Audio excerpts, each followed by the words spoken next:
Is Peru safe for tourists in 2026? If you search online right now, you might feel a little overwhelmed. You'll probably see headlines about political chaos, transport strikes, or street crime. But you'll also see millions of travelers posting breathtaking videos from the Sacred Valley, absolutely loving their trips. So, what is the honest truth on the ground right now? Welcome to Peru Explained, the channel where we give you the insider knowledge you need to navigate this incredible country like a pro. Today, we are cutting through the noise. We are going to look at the exact safety situation in Peru for 2026.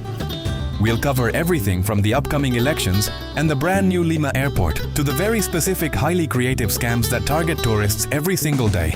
Spoiler alert, Peru is generally a safe and incredibly rewarding destination, but it is not a theme park. It requires street smarts, preparation, and knowing exactly what to avoid. So, grab a cup of coffee or a pisco sour, and let's dive into the ultimate 2026 Peru safety guide. The elephant in the room: politics and protests.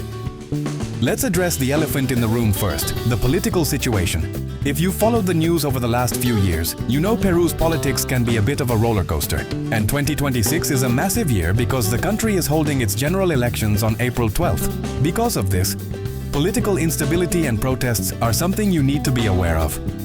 But here is what the international news doesn't tell you.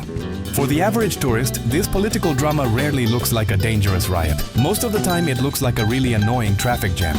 Protests in Peru usually involve local unions or political groups blocking major highways or train tracks.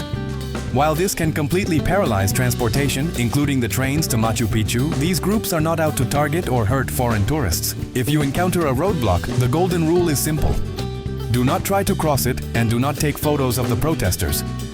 Turn around, go back to your hotel, and wait it out. To keep things in perspective, major countries like the US, UK, and Canada currently list Peru as a Level 2 exercise increased caution destination. That's the exact same safety rating given to popular European countries like Spain and Italy. The major tourist hubs, like Miraflores in Lima, the city of Cusco, and the Sacred Valley, are heavily protected by the Peruvian tourist police, known as Poltur. Tourism is the lifeblood of these areas, and the government goes out of its way to keep them safe.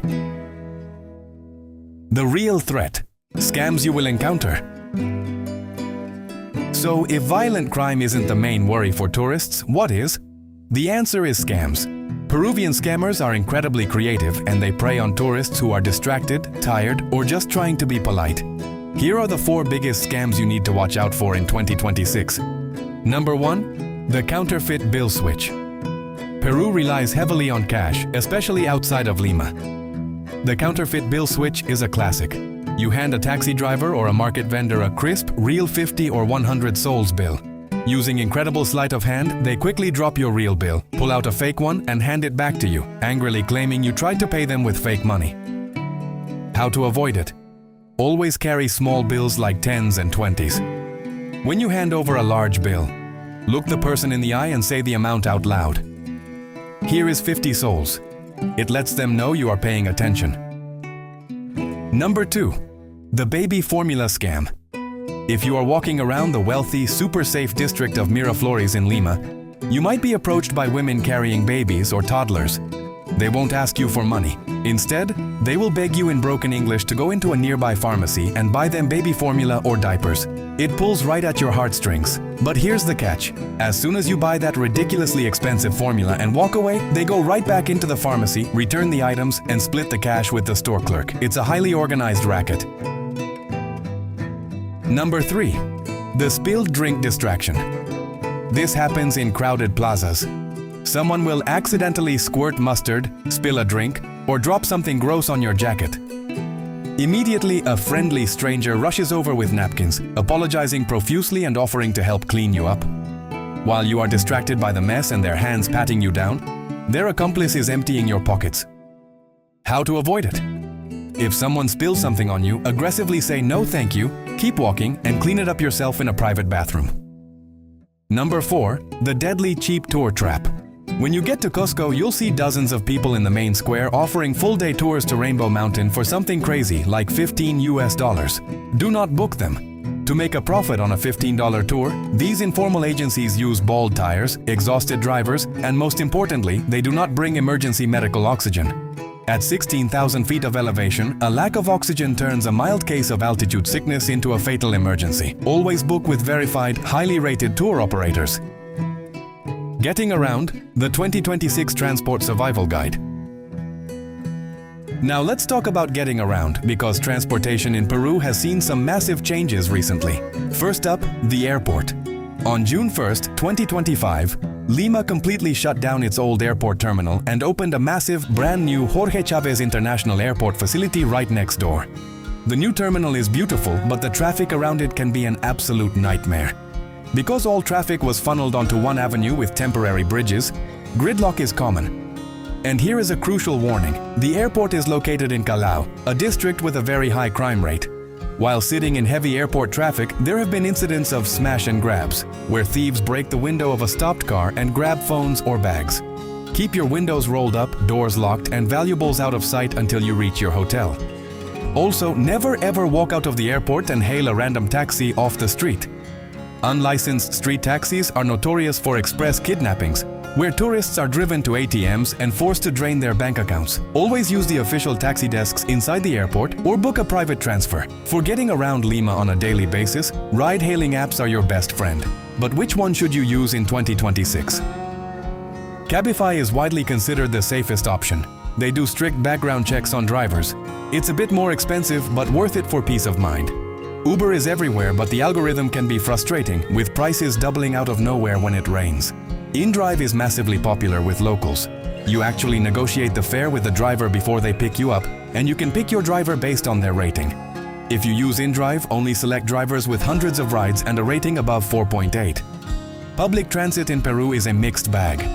For city travel, Lima, the Metropolitano BRT and Metro Line 1 are efficient and safe, though often crowded. For long distances, public buses, like Cruz del Sur or Oltursa, are excellent, offering luxury reclined seats. On Lima, avoid combis. These small vans are chaotic and prone to theft. Long-distance bus companies have private depots. Check your ticket for the specific location. Stick to reputable companies and avoid night buses on winding Andean routes if possible. And services like Peru Hop offer hotel pickups and English support, which traditional buses lack. Oh, and one quick pro tip for 2026. If you accidentally overstay your tourist visa, you can no longer pay the exit fine in cash at the airport. You must pay it online in advance through the government's pagalo.p website, or they will deny you boarding. The honest part, organized crime. Here's what most travel blogs quietly skip over, and we're not going to do that. Peru is experiencing a genuine organized crime surge. In early 2024, the country recorded 459 homicides linked to urban violence, the highest in 20 years. The Peruvian National Police logged over 19,000 extortion reports in 2023 alone. And the situation escalated sharply in early 2025 when singer Paul Flores was shot dead by hitmen who tried to extort money from his band as they were leaving a concert, a brazen public attack that shocked the country. Part of this surge is linked to transnational criminal networks, including Venezuela's Tren de Aragua gang, which has spread across several Latin American countries. Peru is also the world's second-largest producer of cocaine, which creates structural incentives for organized crime that don't disappear overnight. It's important to be clear about who is being targeted. The primary victims are Peruvian transport workers, business owners, and people in working-class districts who are being extorted. Tourists are not the target of these criminal networks. Major tourist zones, Miraflores, Cusco, Machu Picchu, the Sacred Valley, benefit from heavy police presence and are structurally insulated from the extortion networks hitting working-class Lima. Tourism is Peru's economic lifeline, and protecting it is treated as a government priority. Mother Nature and health warnings. Finally, let's talk about the environment. Mother Nature is actually the biggest danger to tourists in Peru. First, there are places you simply should not go. The US State Department has a strict Level 4 do not travel warning for a jungle region known as the VRAEM and the border area with Colombia due to narco-trafficking and terrorism. Stay away from these deep jungle borders. Stick to the designated tourist hubs like Iquitos or Puerto Maldonado, which are completely safe for organized tours. When you fly into Cusco, you are landing at over 11,000 feet. Altitude sickness, locally called soroche, is no joke. It can hit anyone, regardless of how fit you are. Plan to take it easy your first 2 days, drink plenty of coca tea, and talk to your doctor about altitude medication before you fly. Down in the jungle, dengue fever is a real risk in 2026. Bring high-quality bug spray and use it religiously. And remember, the tap water anywhere in Peru is not safe to drink. Stick to bottled water and avoid eating raw salads in local markets that might have been washed in the municipal water supply. Lastly, a quick warning about ayahuasca tourism. Retreats offering psychoactive plant medicines have exploded in popularity. But this industry is highly unregulated. Foreigners have suffered severe medical emergencies and even been assaulted by fake shamans operating out of remote lodges. If this is something you are seeking out, do extreme levels of research, because the authorities cannot easily rescue you from a remote jungle lodge. The final verdict. So, let's wrap this up. Is Peru safe in 2026? Yes, absolutely. It is one of the most culturally rich, gastronomically amazing, and visually stunning countries on the planet. But it rewards the prepared traveler. Book your Machu Picchu tickets months in advance. Use ride-hailing apps instead of street taxis. Keep an eye out for those clever street scams, and don't try to save $10 by booking a dangerous trekking tour. If you use your common sense, your trip to Peru will be the adventure of a lifetime. If this video helped you plan your trip, hit that like button and subscribe to Peru Explained for more deep dives into traveling this amazing country. Have you been to Peru recently, or are you planning a trip for 2026? Let me know in the comments below. Stay safe, travel smart, and we'll see you in the next video.